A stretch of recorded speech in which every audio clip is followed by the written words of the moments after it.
गुरु की प्यारी साथ संगत जी, राधा स्वामी। आज हम विचार करेंगे कि हम जिस मार्ग पर चल रहे हैं या चलने की कोशिश कर रहे हैं, वो हमारी कोशिश क्या सही है? क्या हम चल भी पा रहे हैं? वो मार्ग है संत मत, यानी शब्द सुरत योग। अब शब्द सुरत योग तो बाद का विषय है। पहले हम इस विषय पे बात करें कि हम दुनिया में रहते हुए जो संत हमें समझा रहे हैं, उन पहलुओं पर अपने जीवन को ढाल पा रहे हैं जो उन्होंने हमें समझाया है। आपने हमें समझाया है कि हक हलाल की कमाई खानी है। हक हलाल की कमाई से उनका भाव था कि हमने 20 की कृत कमाई खानी है। झूठ का सहारा नहीं लेना, बेईमानी ठगियों का सहारा नहीं लेना, मूर्ख बनाने की किसी को कोशिश नहीं करनी। कबीर साहब एक जगह कहते हैं, आप ठगै सुख होते हैं और ठगै दुख आए, अपने को ठगवाइए और न ठगने जाए। कि हमने अपने जीवन में अपनी नेक कमाई पर ही अपना गुजारा करना है। कई धर्म पुस्तकों में ब्याज खाना, किसी का धन हड़पना, किसी की दौलत हड़पनी, किसी के धन पर बुरी नज़र रखना स्पष्ट मना करा गया है कि हमें अपनी नीयत साफ और सुथरी रखनी है। जैसा भी परमात्मा हमें रखे, हमें उसी हाल में रहते हुए उनका शुक्र करना है, उनके बाणे में रहने की कोशिश करनी है। जैसे कि रामचरितमानस में गोस्वामी तुलसी जी महाराज हमें समझा रहे हैं। आप कहते हैं, पर धन माटी मानिए, पर नारी मात समान, जे ते प्रभु ना मिले तो तुलसी है प्रमाण। आप कह रहे हैं कि भाई दूसरे के धन को माटी के समान मानो, दूसरे की नारी को अपनी बेटी, अपनी बहन और अपनी माँ के दर्जे से देखो, इस नज़रिए से देखो। अगर आप जीवन में इस चीज़ को निभाओगे तो मैं आपको वादा करता हूँ, गोस्वामी जी कह रहे हैं, कि परमात्मा फिर हमसे दूर नहीं है। वो पूरी जिम्मेदारी के साथ इस बात को कह रहे हैं, फिर परमात्मा को आपसे मिलना ही पड़ेगा। अब हमसे परमात्मा दूर है। हम संतों की वाणियाँ सुनते हैं, पढ़ते भी हैं, सत्संग भी सुनते हैं, और फिर भी हमसे परमात्मा दूर है, तो कहीं ना कहीं तो त्रुटि है, कहीं ना कहीं तो हमारे अंदर कमी है, जो परमात्मा हमसे दूर है, हमें महसूस ही नहीं होता। ठीक है, झूठे दिल की तसल्ली के लिए हम कह देते हैं वो हर पल हमारी रखवाल कर रहा है, हमारे आसपास है, हमारे पे नज़र है उसकी। अरे भाई, अगर इतना ही हमें भरोसा है कि उनकी नज़र हम पर है, ये बात सत्य है कि वो आसपास भी है, हम पर नज़र भी है, मगर हमारे को उसकी पहचान तो नहीं, हमारे को इस बात का पूरा एहसास तो नहीं कि उसकी नज़र हम पर है। अगर हम ये महसूस कर लें कि उनकी नज़र हम पर है, तो क्या हम कोई ऐसा कार्य करेंगे जिनसे वो नाराज़ हों, जो वो नहीं चाहते हों? अगर हम उनके चाहे हुए कार्य को करेंगे तो हमें अपने आप महसूस होना शुरू हो जाएगा कि परमात्मा हमारे बिल्कुल, हमारे बहुत नज़दीक है, हर पल अंग संग है। इसकी पहचान आनी शुरू हो जाएगी। अगर नहीं आ रही है, आज भी हमें बार बार सत्संगों में जाके यही समझना पड़ रहा है। बार बार सत्संग, हमने सत्संग जाना एक ऐसे बना लिया जैसे मंदिरों में जाना हुआ, मत गुरुद्वारों में जाना हुआ, जाके कारवाई पाई, प्रसाद लिया, नाक रगड़ी, मत्था टेका, जो जड़ाई, आ गए घर पे। भाई संत मत एक स्कूल और कॉलेज की तरह है। वहाँ पे हमें समझाया जाता है कि हमें शिक्षा को किस तरह ग्रहण करना है, इसका होमवर्क किस तरह पूरा करना है। हम वहाँ जाते हैं, क्लास लेते हैं, सुनते हैं और उसी को अपनी भक्ति मानकर अपने घर आके बैठ जा रहे हैं। कभी महसूस करते हैं जो हमारे गुरु हैं, हमारे मुर्शिद हैं, हमारे टीचर हैं, वो हमसे क्या चाहते हैं, उनकी खुशी किस चीज़ में है? क्या उनकी खुशी इस चीज़ में है कि ज़्यादा से ज़्यादा हम उनकी संगत में जाकर बैठे और ज़्यादा से ज़्यादा हम उनके सामने बैठे हों तो वो ज़्यादा खुश होते हैं? ओ भाई, आप कह रहे हैं अमला उत्ते होने निबेड़े। भाई जो अमल करेंगे, जिन्होंने अमल किया है, उन्हीं को परमात्मा मिला है।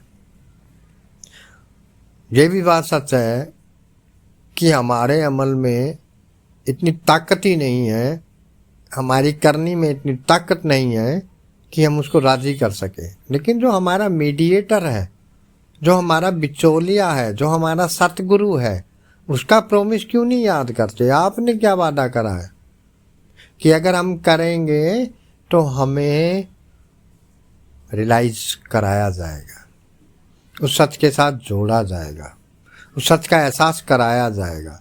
हम अपने एहसास में बैठे हैं, अपने मन से बनाए हुए ख्यालों को ही भक्ति समझकर बैठे हैं। हमने अब उनकी खुशी हासिल करनी है, ना कि खुद की खुशी। जब हम उनकी खुशी हासिल करेंगे तभी हमारी खुशी भी हासिल हो सकती है। हम परमात्मा की तरफ जाने की कोशिश कर रहे हैं, लेकिन हमारी जो मांगे हैं वो तो दुनियादारी वाली है।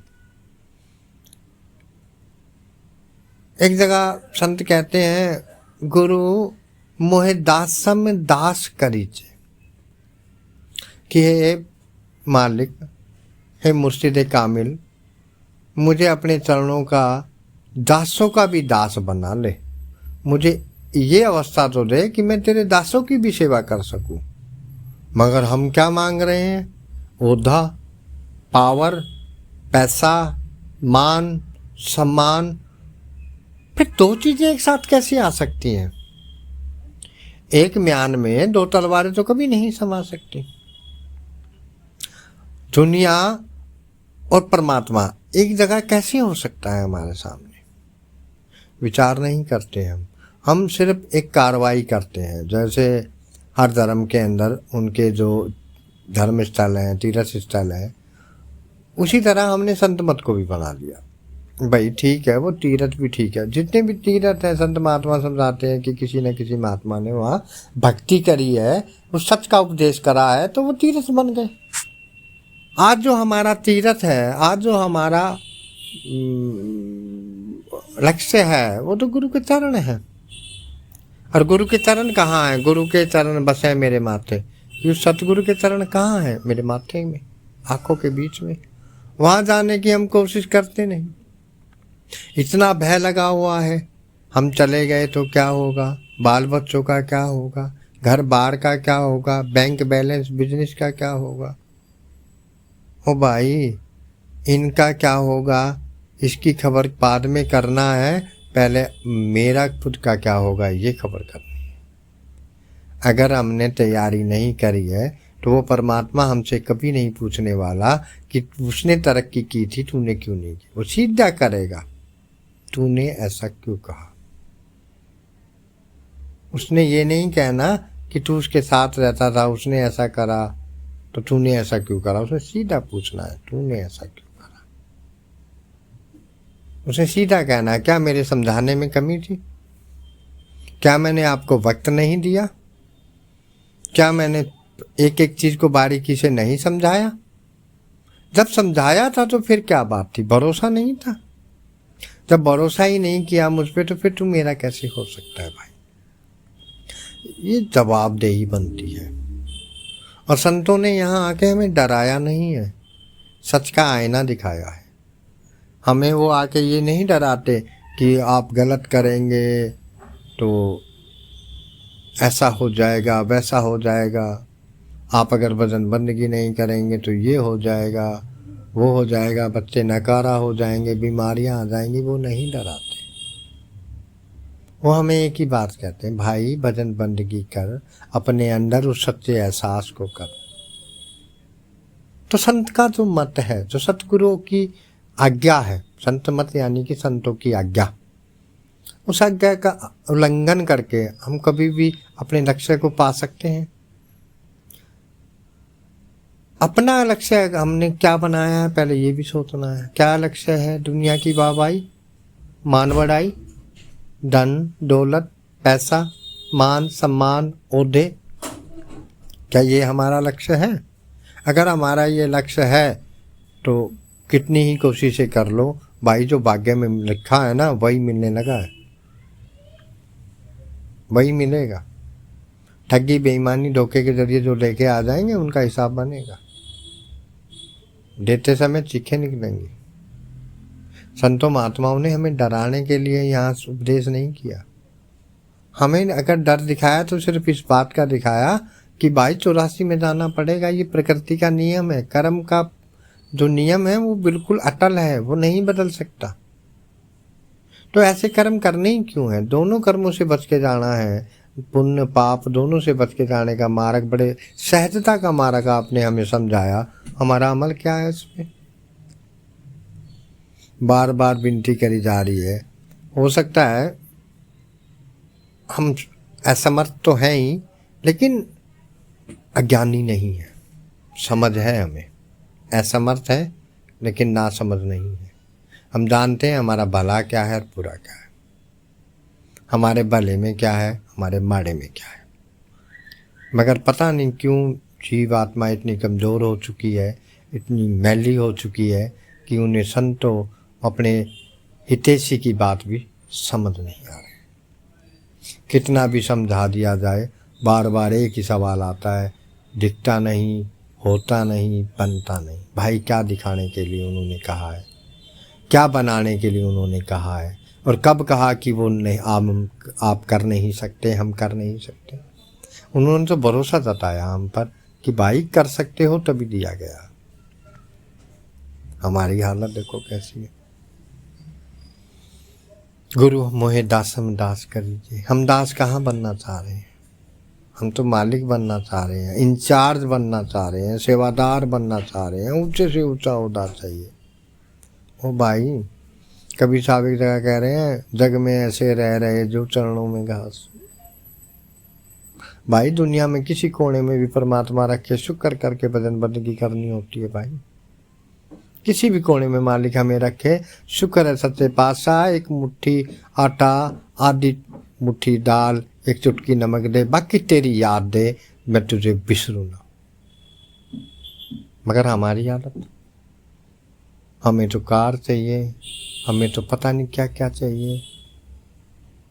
एक हम सुनते थे, छोटे से तो हम सुनते थे, हमारा एक शाना बताता था कि इंसान की हालत क्या है, कि एक इंसान भूखा था, तो भूख में परमात्मा को याद करा। कबीर साहब की एक वाणी भी है, दुख में सिमरन सब करे, सुख में करे ना कोई। तो परमात्मा उसके सामने आके कहता, मांग बेटा, क्या मांग रहा है? कहता, मुझे भूख लगी है, 2 समय का नाज दे दे। बड़े खुश हुए, कहते ले दिया बेटा। अब जब पेट भरा तो जब अन्न की गर्मी शरीर में आती है तो अहंकार भी आता है, ताकत भी आती है। अब उसको लगा कि इससे ज़्यादा कुछ चाहिए। अब फिर दोबारा उसने भक्ति करी, परमात्मा ने फिर उससे पूछा, बेटा बता क्या चाहिए? अब अज्ञानी मांगे तो मांगे क्या, मांग क्या रहा है ये भी देख लीजिए। फिर कहता है, मुझे भूमंडल का राज चाहिए। मुस्कुराए, कहा ठीक है बेटा। उसे पूरी भूमि का राजा बना दिया गया। अब जब राजा बना तो फिर उसके अंदर और ऐब आए और बुराइयां आई, क्योंकि नरकों की तरफ जाना है। वाणी बार बार कह रही है, तपेश्वरी सो नरकेश्वरी, रजेश्वरी सो नरकेश्वरी, तपेश्वरी सो रजेश्वरी।